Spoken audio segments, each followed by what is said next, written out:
सबको बहुत प्यार भरा नमस्कार। बहुत खूबसूरत दिन है लेकिन साथ ही साथ बहुत ठंडा दिन भी है। नवरात्र शुरू होने के साथ ही अचानक से ठंड भी बढ़ गई है और इनफैक्ट बाहर का मौसम देखकर ऐसा लग रहा है जैसे सावन भादों वाली बहुत जोर से बारिश होने वाली है। खैर जो भी हो, ठंड अब आ ही गई है और जो लोग हिमालयी राज्यों में रहते हैं उन्हें मालूम है कि ठंड का मतलब क्या होता है। तो इस बार लगता है कि सर्दी वाले कपड़े पहले ही निकाल कर रख देने चाहिए थे। खैर कुछ भी हो, हमें तो इस बात पर ध्यान देना है कि जीवन में हमें आगे करना क्या है। यही सोचकर आज मंदिर से आने के ठीक बाद मैंने वीडियो बनाना शुरू किया, लेकिन मुझे ध्यान आया कि शोर सबसे ज्यादा सुबह सुबह ही होता है। खैर जो भी हो, अब तो बनाना शुरू कर दिया है वीडियो तो बात तो करनी ही पड़ेगी। आज के वीडियो में हम ये जानने वाले हैं कि आने वाला राहु केतु का जो ट्रांजिट है उसको मैनेज करने के लिए 3 सिंपल स्टेप्स आप कौन से फॉलो कर सकते हो। ये 3 सिंपल स्टेप्स कोई भी फॉलो कर सकता है, चाहे आपकी राशि कोई भी हो, चाहे आपका लग्न कोई भी हो, या फिर आपको अपनी राशि लग्न पता हो चाहे ना पता हो। तो चलिए जान लेते हैं ये 3 टिप्स।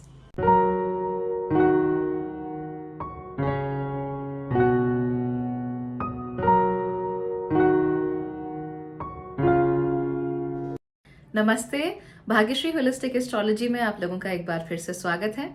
यहाँ पर हम बात करते हैं पॉजिटिव, इंस्पायरिंग और होलिस्टिक एस्ट्रोलॉजी की, यानी कि एक ऐसा ज्योतिष जो कि आपके पॉजिटिव पॉइंट्स को मैक्सिमाइज कर सकता है और आपके नेगेटिव पॉइंट्स को मिनिमाइज करने में आपकी मदद भी कर सकता है। आज की वीडियो में हम जानने वाले हैं वो 3 सिंपल टिप्स जिसके थ्रू आपको राहु केतु का आने वाला गोचर मैनेज करना आसान हो जाएगा।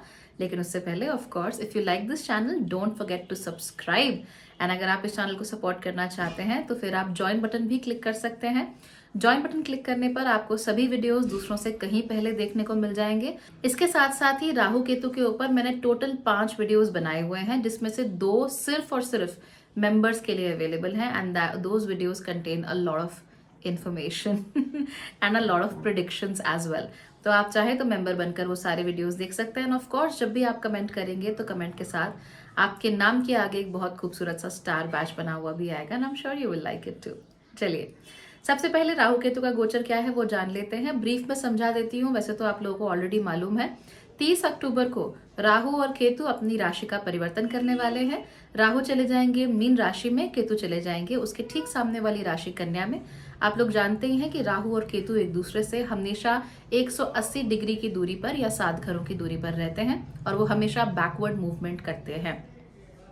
जहां दूसरी राशियों के लिए उनकी नई साइकिल्स की शुरुआत एरीज के साथ होती है, राहु केतु के लिए थोड़ा उल्टा होता है, उनकी नई साइकिल्स की शुरुआत होती है पाइसिस से, क्योंकि ये हमेशा उल्टे चलते हैं। तो क्योंकि अब राहु मीन राशि में जा रहे हैं, पाइसिस राशि में जा रहे हैं, इसीलिए जाहिर सी बात है कि हम 18 साल की एक नई साइकिल की बात कर सकते हैं। आप लोगों को याद ही होगा कि जो पिछली 18 साल की साइकिल थी वो 2004-5 के अराउंड शुरू हुई थी, 18 साल पहले। और इन 18 सालों में दुनिया काफी आगे बढ़ी है, दुनिया ने काफी प्रोग्रेस की है, तरक्की की है। कुछ ऐसे मामले जहां पर तरक्की नहीं भी होनी चाहिए थी वहां भी तरक्की हुई है। कुछ ऐसी बातें जो कि हर किसी को अवेलेबल नहीं भी होनी चाहिए थी, according to the people who were keeping them hidden, वो भी पूरी दुनिया को अवेलेबल हुई। तो एक तरीके से इंफॉर्मेशन की बाढ़ आ गई और हर किसी के पास, लगभग जो भी अफोर्ड कर सकता था उसके पास फोन, इंटरनेट, सोशल मीडिया, ये सारी की सारी बातें पहुंची। यहाँ तक कि वो प्लेटफॉर्म जिस पर आप मुझे देख रहे हैं यानी यूट्यूब, ये भी राहु की पिछली साइकिल का ही नतीजा है। लेकिन इस बार राहु की साइकिल थोड़ी अलग होने वाली है, जो कि पिछली बार राहु के साथ सूर्य थे, बुध थे, इस बार यहाँ पर कोई नहीं है, राहु अकेले हैं। तो वो जो भी काम करेंगे अकेले करेंगे। जो बातें मैं आज आपसे कहने जा रही हूँ टिप्स के तौर पे, वो आप अगले 18 साल तक फॉलो कर सकते हैं। हालांकि इसका जो मैक्सिमम आपको काम करना है, मैक्सिमम जो हैबिट क्रिएशन करना है, वो अगले 18 महीने में करना है। क्यों? क्योंकि 18 साल की पूरी साइकिल होती है राहु केतु की, हमारे पूरे राशि चक्र का चक्कर काटने में, और 18 महीने वो एक साइन में रहते हैं। यानी अगले 18 महीने 30 अक्टूबर के बाद वो रहेंगे कहाँ? मीन राशि में, और केतु रहेंगे कन्या राशि में। और जो 18 साल की साइकिल है वो 30 अक्टूबर को शुरू हो जाएगी, अनलेस दे कम बैक। खैर उसकी बातें बाद में करते हैं। अब बेसिक्स आपको क्लियर हो गए।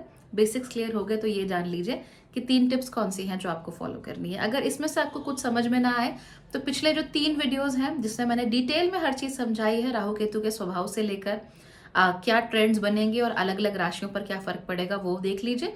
या फिर मेंबर बनकर जो 2 एक्स्ट्रा वीडियोस हैं वो भी देख सकते हो। It will help you clarify a lot of things. ठीक है, तो चलिए अब ये जानेंगे कि 3 टिप्स कौन सी हैं। टिप नंबर 1, अपने जीवन को जितना सादा रख सकते हैं उतना सादा रखने की कोशिश कीजिए। इस समय पर सादा जीवन उच्च विचार, यही आप लोगों की लाइफ फिलॉसफी होनी चाहिए। बहुत ज़्यादा अगर उच्च श्रृंखलता हमें देखने को मिलती है, यानी हम बहुत ज़्यादा शोशेबाजी दिखावेबाजी करते हैं, तो वो हम लोगों के फेवर में कभी नहीं जाएगा। पिछले 18 सालों में अगर आपके पास थोड़े से भी रिसोर्सेज थे, तो उन थोड़े से रिसोर्सेज का इस्तेमाल करके आप अपने रिसोर्स से कहीं बड़ी चीज खरीद सकते थे। मान लीजिए कि आप लोगों को 8 लाख रुपए की एक कार खरीदनी थी और आपके पास सिर्फ 1 लाख रुपए थे। इन दैट केस आप 1 लाख रुपए की डाउन पेमेंट करके वो कार और उसका जो बचा हुआ 7 लाख रुपया है वो EMI पर आसानी से खरीद सकते थे, because Rahu was allowing you to do all that. इस समय पर आपको क्या करना चाहिए? पिछले 18 सालों में हमारी बहुत सारी इच्छाएं, हमारी बहुत सारी नीड्स पूरी हुई हैं, जो कि अच्छी बात है, लेकिन अब हमें उन्हें कहीं ना कहीं कट करना होगा, उन्हें अपने जीवन से काटना होगा। इसीलिए सादा जीवन उच्च विचार, इस चीज को अपने जीवन में आप उतार लीजिए। जीवन में एक्सेसिवली और चीजों को ऐड ऑन करने की कोशिश मत कीजिए। ये जो अंधी होड़ है कि दूसरे से बेहतर करना है, पिछला जो है उससे बेहतर करना है, और थोड़ा बहुत नहीं कहीं बेहतर करना है, यानी पिछली बार 8 लाख की कार थी तो इस बार 80 लाख की चाहिए, और इस तरह के लोग बहुत सारे बहुत सारे लोगों के मन में इस तरह के विचार हैं। ऐसा नहीं करना है। अगर आपकी कार चल रही है, अच्छी स्थिति में है, तो जितना लंबा हो सकता है आप उसे चलाएंगे, जितना आपके शहर के रूल्स अलाउ करते हैं, जितना आपके स्टेट के रूल्स अलाउ करते हैं, उतना आप उस कार को इस्तेमाल करेंगे। और जब वो खराब हो या जब वो मरम्मत मांगे, उसे मरम्मत देकर, जब वो खराब हो तभी उसे दरकिनार करके एक नई चीज खरीदेंगे। और उसमें भी आपको बहुत ज्यादा मून शॉट नहीं लेना। मून शॉट समझते हैं? That you trying for the impossible in a way, कि बहुत ऊंचा कुछ विचार करके उसकी तरफ, ऐसे नहीं करना है। आपको करना ये है कि you have to go for something that is feasible, यानी कि अगर आपके रिसोर्सेज आपको 10 लाख की कार अलाउ करते हैं तो आप 10 लाख की ही कार पे जाओगे। जबरदस्ती रिसोर्सेज को खींच खांच कर आप किसी भी तरीके से 15 लाख की कार पर नहीं जाओगे, राइट? सो सादा जीवन उच्च विचार, जीवन के हर एक क्षेत्र में, हर एक फील्ड में आपके जीवन के जितना हो सके सादगी को अपनाइए। अब सादगी को अपनाने का मतलब ब्यूटी को छोड़ना नहीं होता, राइट? सो घर को स्वच्छ सुंदर बनाकर रखिए, खुद को स्वच्छ सुंदर बनाकर रखिए। बेकार की होड़ में मत फंसिए, ना किसी और से होड़ कीजिए, ना खुद ही अपने आप से होड़ कीजिए। गलत ये एक प्रेसिडेंट आप लोगों के लिए बन जाएगा, और इतना डिससेटिस्फैक्शन आप लोगों को महसूस होगा जिससे पार पाना will not be easy. Okay, तो सबसे पहले आपको ये करना है कि सादा जीवन उच्च विचार। नंबर 2, आप लोगों को इस बात पर ध्यान देना है कि जो आपकी परंपराएं हैं आप उन्हें फॉलो करें। देखिए, हमारा देश बहुत बड़ा है, और इस बड़े से देश में हर भूभाग में अलग अलग तरह की मान्यताएं और अलग अलग तरह की परंपराएं होती हैं। भारत के बारे में तो ये फेमसली कहा जाता है कि कोस कोस पर बदले पानी और 4 कोस पर बदले वाणी, यानी कि भारत में हर कोस में पानी बदल जाता है।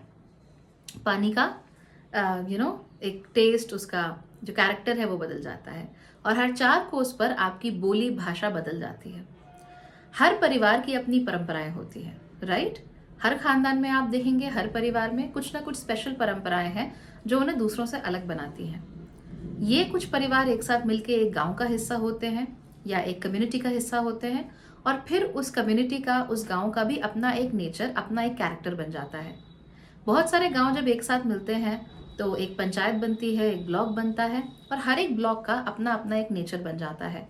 फिर वैसे ही हर एक स्टेट का अपना अपना नेचर बन जाता है, and so on and so forth. Bharat में ये डाइवर्सिटी है जो हमें बचा कर रखी हुई है, और पिछले 18 सालों ने हमने इस डाइवर्सिटी को काफ़ी हद तक अपने से दूर कर दिया है।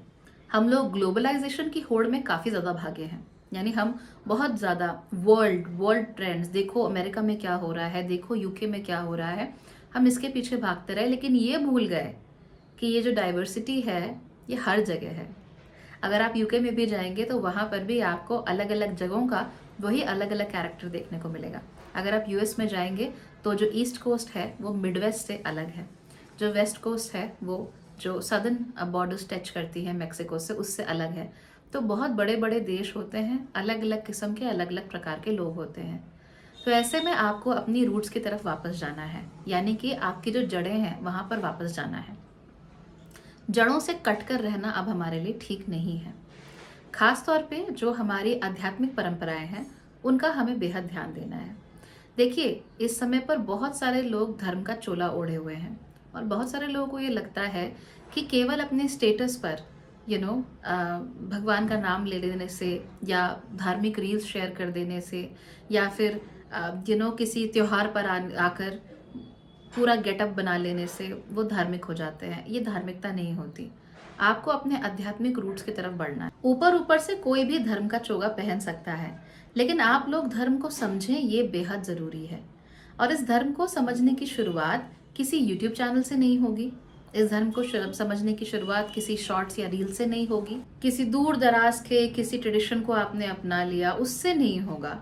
You have to go back and see कि आपकी आध्यात्मिक परंपराएं आपके परिवार में कौन सी थी। एंड ट्रस्ट में, भारत के सारे परिवारों में लगभग धर्म जाति कुछ भी हो, कोई ना कोई आध्यात्मिक परंपरा के साथ उनका जुड़ाव आप लोगों को देखने को जरूर मिलेगा। चलिए, लाइट ने धोखा दे दिया है तो बाहर आकर हम तूफानी हवाओं में ही बात करना शुरू कर देते हैं। जैसा कि मैंने कहा, भारत के हर परिवार की अपनी अपनी कोई ना कोई आध्यात्मिक परंपरा जरूर होती है और उस आध्यात्मिक परंपरा को फॉलो करना ही हम लोगों के लिए सबसे अच्छा होता है। मैंने पहले भी आप लोगों को कहा है कि बहुत सारे लोग मेरा इष्ट कौन है, मेरा इष्ट कौन है, ये ढूंढते रहते हैं। उस समय पर जो भी पॉपुलर चल रहा हो उसकी बात मानना शुरू कर देते हैं, लेकिन ऐसा नहीं होता है। अगर आप लोग इष्ट ढूंढ रहे हैं, भगवान ढूंढ रहे हैं, तो पहली प्रेफरेंस आप अपने कुल देवी या कुल देवता को दीजिए। आपके परिवार की जो धार्मिक या आध्यात्मिक परंपरा है, आप उसकी तरफ ध्यान देना शुरू कीजिए। जैसे कि कई परिवारों में देवी की पूजा होती है, मेरे परिवार में देवी की पूजा होती है, तो मेरे लिए प्राइमरी डेटी यानी प्राइमरी तौर पर मैं जिनका स्तवन करती हूँ वो देवी हैं। कई सारे परिवारों में गणेश जी की पूजा होती है, तो प्राइमरी तौर पर आप भगवान गणेश जी की तरफ जाइए।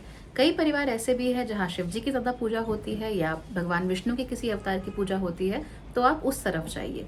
कहने का मतलब बहुत सिंपल है, जो भी चीज़ आपके परिवार की धार्मिक स्पेशली आध्यात्मिक परंपराओं के साथ जुड़ा हुआ है, वही करना आप लोगों के लिए अच्छा है, वही करना आप लोगों के लिए बेहतर है। सो टिप नंबर 1 क्या था? सादा जीवन उच्च विचार। एंड टिप नंबर 2 है go back to your roots. अपनी जो जड़ें हैं उनकी तरफ वापस लौटिए और वहाँ देखिए कि क्या हो रहा है। ऑफ कोर्स जो रूढ़ियाँ हैं, जो बेड़ियाँ हैं, जो चीज़ें सड़ चुकी हैं, परंपराएं, हर परंपरा अच्छी नहीं होती, लेकिन हर परंपरा बेकार भी नहीं होती। तो आपके अंदर इतनी बुद्धि, इतना विवेक होना चाहिए कि आप धार्मिक और आध्यात्मिक परंपराएं क्या हैं, उन्हें फॉलो कैसे किया जाता है, इन पर आप ध्यान दें। लेकिन जो पुरानी सड़ी गली व्यवस्था है उसको आप दूर फेंक सकें, उसे अपने से दूर कर सकें। That's really important. नंबर 3, इस समय पर अपने पैसे का आप लोगों को बहुत ज़्यादा सोच समझकर इस्तेमाल करना चाहिए। जो भी पैसा आप लोगों के पास है वो कोशिश कीजिए कि आप उसे कितना संचित कर सकते हैं। ऐसे में कोई भी पैसा जो कर्ज से आ रहा हो या कर्ज के थ्रू आपको you're taking things, you're making things happen, बहुत कम लेवल पर। प्रोडक्टिव कर्ज और अनप्रोडक्टिव कर्ज के बीच का फ़र्क आप लोगों को समझना पड़ेगा। फॉर इंस्टेंस, अगर आप लोगों को अपना घर बनाना है और उसके लिए आपने कर्जा लिया है, तो वो काफ़ी प्रोडक्टिव कर्जा हो सकता है, क्योंकि उससे आपको एक ऐसी चीज़ मिल रही है जो पीढ़ियों तक आपके पास रहेगी। So that is very productive कर्जा। अनप्रोडक्टिव कर्जा क्या होता है कि दिवाली आ गई है, शॉपिंग करनी है, तो शॉपिंग करने के लिए जी हमें एक कार्ड मिल गया, अब हम इस कार्ड का इस्तेमाल करना है और सारी पेमेंट मंथली EMIs में हो सकती है। आप लोगों को ऐसा नहीं करना है। जितना आपकी जेब में है उतना खर्चा कीजिए। धार्मिक अनुष्ठानों में भी कई बार मैं ये चीज़ें देखती हूँ कि लोग धार्मिक अनुष्ठानों तक में कर्जा लेकर घी पीने की बात करते हैं। धार्मिक अनुष्ठान या कोई भी आपके जीवन में कोई भी चीज़ हो रही हो, चाहे शादी ब्याह हो, चाहे पार्टीज़ हो, कुछ भी हो, अपने सामर्थ्य के अंदर रहकर ही करिए। अपने सामर्थ्य से बहुत ज़्यादा आगे पैर अपने मत बढ़ाइए। अगर आप ऐसा करेंगे तो मुसीबत आनी ही है और अगले 18 सालों में आप ये मुसीबतें फील कर सकते हैं। तो डरा नहीं रही हूँ, खाली एक फेयर वार्निंग दे रही हूँ कि जीवन में क्या होने वाला है। वाह काफ़ी तूफ़ानी हवाएं चल रही हैं, तो हम कोशिश करेंगे कि ऐसी तूफ़ानी हवाएं हमारे जीवन में अगले 18 साल तक ना चलें। Right? So I hope that you understood. Number 1, जीवन सादा रखिए, विचार उच्च रखिए। नंबर 2, अपनी जड़ों की तरफ वापस लौटिए। और नंबर 3, आप लोगों को कर्जा लेकर घी नहीं पीना है। जो भी करें सामर्थ्य अनुसार ही करें। हाँ, बिना कर्जे की ज़िंदगी चल नहीं पाती है, आई कैन टोटली अंडरस्टैंड, घर के लिए कर्जा लेना और कार के लिए कर्जा लेना दोनों ही अलग अलग प्रकार के कर्जे हैं। जो कि घर की वैल्यू तो फिर भी बच सकती है और वो फिर भी आपकी पीढ़ियों के काम आ सकता है। Car the moment it comes out उसकी वैल्यू कम होनी शुरू हो जाती है। It is a depreciating asset, so you should always no कि घर में एक कार चाहिए या 2 कार चाहिए। इतना अगर आप मेंटल मेकअप सही रखेंगे, माइंडसेट सही रखेंगे, तो आने वाले 18 महीने क्या 18 साल राहु और केतु आपका कुछ नहीं बिगाड़ पाएंगे, चाहे प्लैनेटरी पोजीशंस कैसी भी हों। लेकिन अगर आप लोगों ने इन 3 चीज़ों का ध्यान नहीं रखा तो फिर राहु और केतु डेफिनेटली आप लोगों के ऊपर कुछ ना कुछ असर डालेंगे। आप फ्रॉड गुरुओं के चक्कर में फंसेंगे। आप लोगों के आध्यात्मिकता जो है एक बहुत ही उथली फ्रॉड आध्यात्मिकता, यानी गहरी नहीं है। बातें तो हो रही हैं कि डिवाइन फेमिनिन, पर ये कहा जा रहा है कि मैं डिवाइन फेमिनिन हूँ, लेकिन उसका एंकर नहीं है, कोई कोर नहीं है। वो चीज़ जो है, वो फिलॉसफी जो है, वो किसी चीज़ में बेस्ड नहीं है। वो बस हवा हवाई है जो फिलहाल इन पत्तों की तरह उड़ रही है। तो पत्तों की तरह उड़ने वाले काम नहीं करने हैं। जड़ बनाइए, जड़ में जाइए, अपने आप को स्ट्रांगली पहले रूट कीजिए और उसके बाद पत्ते कैसे होंगे, फल कैसे होंगे, वो बाद में डिसाइड होता है। ये समय अपनी जड़ें तलाशने का है। जितना आप जड़ें तलाशोगे उतना आप लोगों के लिए अच्छा है। जितना जड़ों से भूलोगे और सिर्फ उथले लेवल पर धार्मिक हो रहे हो, उतले लेवल पर आध्यात्मिक हो रहे हो, उतले लेवल पर डिवाइन फेमिनिन, डिवाइन मैस्कुलिन हो रहे हो, डजंट रियली वर्क। बिकॉज अंदर से जो प्रॉब्लम है वो प्रॉब्लम सिर्फ ये बातें बोल देने से, अपनी बायो में अलग अलग चीज़ें लिख देने से और 2-4 स्टूपिड रिचुअल करने से ठीक नहीं होती है। इसके लिए बहुत गहरा उतरना पड़ता है। तो गहराई रखिए, उथले मत बनिए, right? Take very good care of yourself.